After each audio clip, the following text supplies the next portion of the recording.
What is up, Crab Sticks? Jason back here from Run Pure Bets with another free pick for us. Time's going to be Major League Baseball for Tuesday, May the 3rd. Games going to be played between the Houston Astros and the Seattle Mariners. Current betting spread is Astros minus 158. Total 8.5. These are as per FanDuel in New Jersey. It was nice to end the weekend strong, right? With the 2 wins from the live show. Split the live show plays between both days 2 and 2 minus the pennies of VIG. I had to bring out the clown gear for that show because, yes, I lost 4 plays in a row on this channel, and that always brings out the clown gear. Over the years, we've been doing these things for, 3-4 years now. I think the clown gear has had to come out 5 times total. So, yeah, could be better, could be worse. But I will say this. It's always kind of interesting or funny, I guess, the psychology behind the timing of your winning sports bets or winning bet slips, as it relates to how we process things, right? Perception wise. Like, let's say you bet 4 games in a given day and you start out 0-2 with those games, but then you win the final 2 games, right? When this happens, you often go to bed with like a clear head, knowing you bounced back, you split your bets, you're feeling good, you didn't lose much money. Contrary to this, if you win your first 2 bets in a given day where you made 4 total bets, and then you lose your final 2, it often leaves us thinking, wow, we could have had a monster day. This kind of sucks. I mean, 2-2, we split after going 2-0. The end result is the same, right? 2-2 minus the VIG. But the way we perceive it's totally different, right? I mentioned this because even I, just mentioned in the video before, it was nice to finish the weekend strong. It's just kind of interesting, like firsthand, our flaws as humans, right? I mean, end result's the same, yet polar opposite views perception-wise based on the timing of, the wins and losses. Anyway, it was nice to see this sport get some runs this weekend. And look, the sports books are certainly trying to deter unders, right? Look at all these nightly numbers, practically all 7.5s and 8s, right?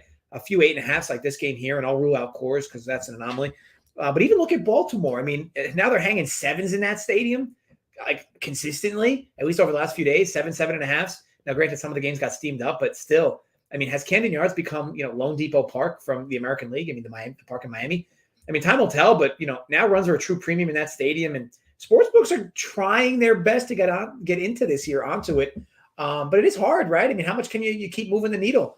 We're going to see, on average, Oriole totals at 6.5. I don't know. But I do think the cold weather is not helping, right? We're entering May, and in some parts of this country are still 40 and 50 degrees daily. It's wild. Where are my global warming bros at? All right, look, enough of this. Let's talk on this game. So staying on brand here, targeting what I consider to be a soft number here at 8.5. Over. Got this minus 112. Excuse me, Ajita. By the way, Ajita from what? How about some sparkling ice, 0 sugar? Love these drinks. By the way, cherry limeade, go-to flavor. Where was I? Minus 112, FanDuel, New Jersey, over 8.5. Look, a Minute Maid Park isn't exactly what I'd consider a hitter's park, but this park did have the 6th most runs scored in it last year, so do what you will with that data. Anyway, we get 2 top-notch lineups here going against 2 arms that I consider middle of the pack. The cool kids might call these 2 mids.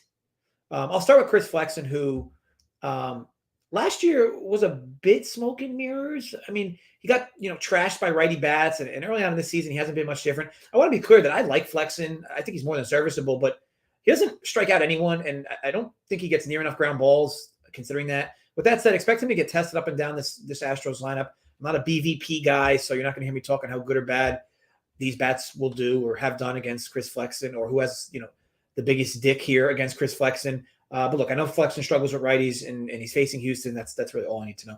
On the other hand, Christian Javier is a different pitcher than Flexen entirely, right? Javier throws a bit of smoke, but still has his struggles, a better pitcher in this park, Minute Maid. But home runs and lefties just seemingly are a concern for Javier on a consistent basis. The Mariners bring a good amount of lefties into the mix and should be able to keep Javier honest in this spot. Now, with full game totals, we, of course, have to talk on bullpens. 2 middle-of-the-pack pens, especially since the Astros don't have Presley and the Mariners don't have Romo. 2 starting arms that don't often go very deep into games. So favorable spots to target these pens with these bats. As for weather, one of the few warm games tomorrow night with help from the wind projected to be blown out to center in the teens. So all in all, look, we get 2 of the better lineups in the AL in a warm game at Minute Maid with 2 mids on the hill. Average at best pens in a park that found plenty of runs last year. So yes, love the spot. I think this closes at 9 with some vig towards the over, which was where I capped it. So over 8.5 minus 112 is what I fired on. FanDuel, New Jersey. May the odds be ever in our favor. I want to thank you for watching. If you enjoyed, thumbs up. Create some fake accounts, more thumbs up. If you do not enjoy, look, I hope you shit your pants. As always, drop comments below your thoughts in the vid. Let me know who you're betting for this MLB slate. Don't be shy in the comment section. We all know it's warm water. As for this week, Joey continues to smash MLB as he had another winner for you guys today, and he's just been pounding these Camden Yards unders. Kudos to him. Keep checking out Spread and Tyler's NBA rundowns, and we know Kegger just continues to crush the live shows. I'll be back Wednesday with the golf crew talking that, and Joey's going to have you covered for the next few nights in this sport. Until then, as always, gamble responsibly, stay safe, and yes, run.